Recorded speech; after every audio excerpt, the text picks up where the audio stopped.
How to make a video slow motion on your iPhone.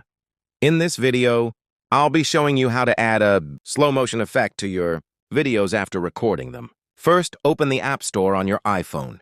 In the search bar, type CapCut and press search. Now download and install this free application. Once it's installed, tap Open to launch the app.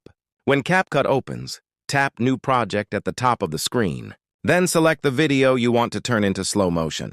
Tap Add in the bottom right corner. Next, tap on your video clip, then select Speed and choose Normal. From here, you can adjust the speed of your video to slow it down. Simply drag the slider to the left, and once you're happy with the speed, tap the checkmark icon to apply the changes. Now, if you play the video, you'll see it's in slow motion. You can fine-tune it further by tapping Normal again and adjusting the slider to make it even slower or faster if needed. Once you're satisfied with the result, tap Export in the top right corner. Your video will automatically be saved to your Photos app.